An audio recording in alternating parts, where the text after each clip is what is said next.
स्वागत है आपका हमारे यूट्यूब चैनल पर। गाइस, रीजनिंग के इंपॉर्टेंट क्वेश्चन देखेंगे जो कि आपके हरियाणा पुलिस कांस्टेबल एग्जाम के लिए इंपॉर्टेंट हैं।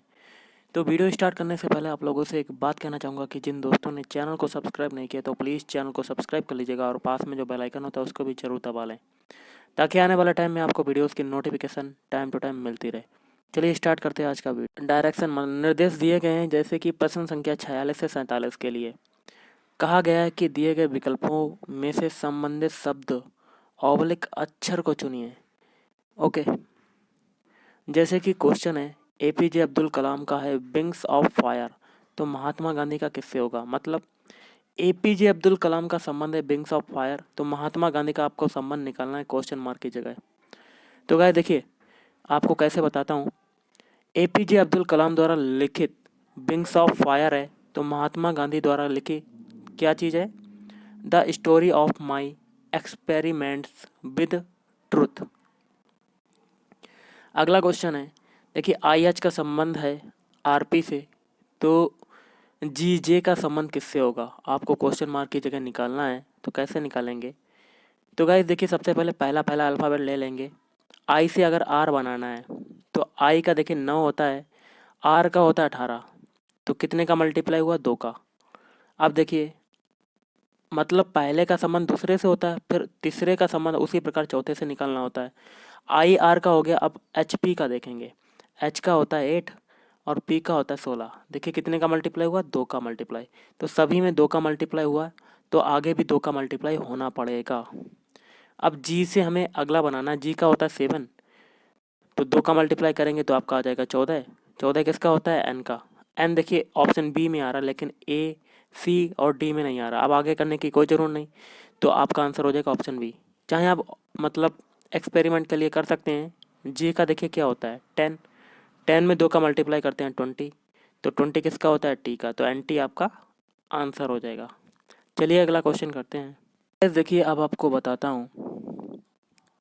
निर्देश दिया गया है प्रश्न संख्या 48 से 49 के लिए, जैसे कि दिया गया है दिए गए विकल्पों में से विषम शब्द अथवा संख्या को चुनिए। मतलब 48 क्वेश्चन है आपका, इसमें बाबर है, अकबर है, हुमायूं है और कुतुबुद्दीन ऐबक है। तो इन चारों में से आपका एक जो होगा वो सबसे अलग होगा अन्य तीनों से, मतलब सबसे भिन्न आपको ढूंढना है, मतलब सबसे अलग। तो गाइस देखिए, कुतुबुद्दीन ऐबक ये जो है वो अन्य तीनों से अलग है, क्योंकि बाबर, अकबर और हुमायूं ये तीनों क्या हैं? ये मुगल वंश से संबंधित हैं, मुगल वंश के हैं, लेकिन कुतुबुद्दीन ऐबक नहीं है। अगला है 49। 49 में देखिए एक आपको ऐसा ढूंढना है जो अन्य तीनों से अलग हो। तो कैसे करेंगे देख लेते हैं। 50वां क्वेश्चन जो है आपको करना कैसे है, पहले ऑप्शन बी चेक करते हैं। आपको दिया हुआ है 34 और 81, तो 34 में देखते हैं। 34 का अगर आप आगे वाला 3 उठा लें और इस 4 को घात चढ़ा दें 3 के ऊपर, तो कितना आ जाता है? 81। देखिए लास्ट वाला क्या है इसमें? 81 बन गया। इसी प्रकार सी चेक करते हैं। 73 दिया हुआ है, तो क्या करेंगे? 7 को आगे रखेंगे और इस 3 को ऊपर घात चढ़ा देंगे। ओके, तो कितना आ जाएगा? 343। देखिए बन गया। इसी प्रकार डी में चेक करते हैं। 54 है, 54 लिख दिया और आगे वाले 5 को लिख लेते हैं और इस 4 को घात पे चढ़ा देते हैं, तो कितना आता है? 625। देखिए बन गया। अब 49 में के ऑप्शन ए में चेक करते हैं। 3 तो आपको किसी समान समान हो गए और अलग कौन सा होगा? ऑप्शन ए वाला होगा। कैसे देख लेते हैं।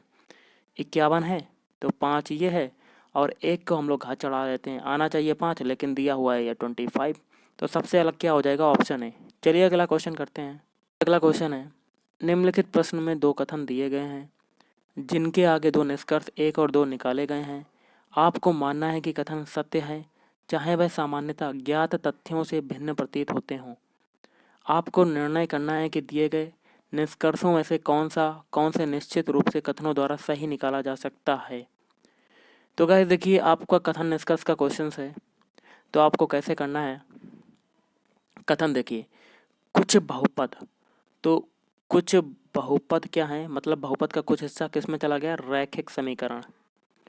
अब देखिए कुछ रैखिक समीकरण क्या है? द्विघात। तो रैखिक समीकरण का कुछ हिस्सा द्विघात में चला गया। आगे देखिए क्या कहता है, बहुपद द्विघात हैं। तो गाइस देखिए, बहुपद और द्विघात में कोई भी संबंध नहीं, तो पहला आपका कट हो जाएगा। दूसरा देखिए, रैखिक समीकरण द्विघात हैं, तो गाइस रैखिक समीकरण का कुछ हिस्सा आपका द्विघात में जा रहा है, तो आपका दूसरा सही हो जाएगा। तो आंसर क्या हो जाएगा, केवल निष्कर्ष 2 अनुसरण करता है, या ऑप्शन बी निष्कर्ष 2 सही है। चलिए अगला क्वेश्चन करते हैं। अगला क्वेश्चन है, यदि स्टार का अर्थ है जोड़ और एंड का अर्थ है भाग और एट द रेट का अर्थ है गुणा और परसेंटेज का अर्थ है घटाओ, तो एक इक्वेशन दी है, आपको क्वेश्चन मार्क लगा होगा, निकालना है। तो इस इक्वेशन को एलएचएस हम लोग ले लेते हैं, और इसमें जो एंड है, एट द रेट है, परसेंटेज है और स्टार है, इसमें आपको चिन्हों को रख देना है। तो क्वेश्चन क्या है, 144, एंड का अर्थ क्या है, भाग, तो 144 डिवाइड बाई 16 है। आगे है एट द रेट का अर्थ क्या है, गुणा, फिर 4, फिर भाग का अर्थ क्या है, घटाओ, ओके, फिर स्टार का अर्थ क्या है, जोड़, तो स्टार क्या हो जाएगा, जोड़, तो 8, ये हो जाएगा। अब हम लोग बॉडमास रूल लगाएंगे, 16 से पहले भाग वाला डिवाइड करेंगे, तो 16 निमा 144, 9 आ जाएगा, फिर इंटू 4 माइनस 2 प्लस 8। अब मल्टीप्लाई वाला पोर्शन सॉल्व करेंगे, तो 9 चौक 36 माइनस 2 प्लस 8।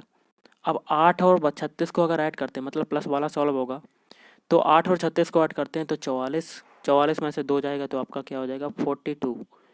ओके, तो आंसर हो जाएगा option C is right answer. चलिए अगला क्वेश्चन करते हैं। अगला क्वेश्चन है आपका, निम्नलिखित प्रश्न में अक्षरों का कौन सा समूह खाली स्थानों पर क्रमवार रखने से दी गई अक्षर श्रृंखला को पूरा करेगा। ऑप्शन बी, कैसे, देखिए पहला आपका यहाँ पे बी आ जाएगा, और फिर यहाँ ए भरा जाएगा, यहाँ बी, और यहाँ पर सी। कैसे देख लेते हैं। देखिए गाइस, यहाँ पर बी कैसे भरा गया, आपको एक चीज़ देखना है, क्योंकि आपका ये देखिए बी दिया गया, तो यहाँ पर आपका बी भरा जाएगा। अब यहाँ पर ए कैसे भरा गया, क्योंकि ए भी आगे दिया हुआ है, तो आप क्वेश्चन को देख के कर सकते हैं, ए भी यहाँ भर सकते हैं। अब यहाँ पर देखिए तीसरे वाले खाने में बी आएगा, डबल बी, क्योंकि यहाँ पर भी तो डबल बी आपका हो चुका है, तो यहाँ पर डबल बी आ गया। अब सी, तो सी आपका दिया हुआ है, इसलिए यहाँ पर डबल सी हो गया, तो आंसर हो जाएगा ऑप्शन बी। तो आप क्वेश्चन को क्वेश्चन से देख के कर सकते हैं आसानी से। अगला क्वेश्चन देख लेते हैं। अगला क्वेश्चन है, अखिल जो है रश्मि का मामा है, तो अखिल ये हो गया आपका, ये क्या हो जाएगा, मामा किसका, रश्मि का, तो इस पर पॉजिटिव साइन आ जाएगा, और रश्मि का भी पता नहीं। आगे कहता है रश्मि रमेश की बेटी है, तो इसका भी डिसाइड हो गया कि ये निगेटिव होगा, मतलब लेडीज़ होगी, फीमेल होगी, तो रश्मि रमेश की बेटी है, तो रमेश का स्थान अखिल के बराबर ही आएगा। ओके, अब रमेश भी पॉजिटिव हो जाएगा आपका। अब देखिए रमेश अखिल से कैसे संबंधित है। देखिए गाइस, जब अखिल रश्मि का मामा हो गया, तो उसकी कोई एक बहन रही होगी जिसकी शादी रमेश से हुई होगी, तभी तो बाप बना होगा रमेश। तो क्या संबंध हो जाएगा, आपको बता देता हूँ। अखिल का संबंध रमेश से कैसे होगा, तो ऑप्शन ए बहनोई, या कह सकते हैं साला, अखिल साला होगा रमेश का। आई होप आपको समझ में आया होगा। तो गाइस आज के इस वीडियो में इतना ही। थैंक यू, धन्यवाद, आपका दिन शुभ रहे।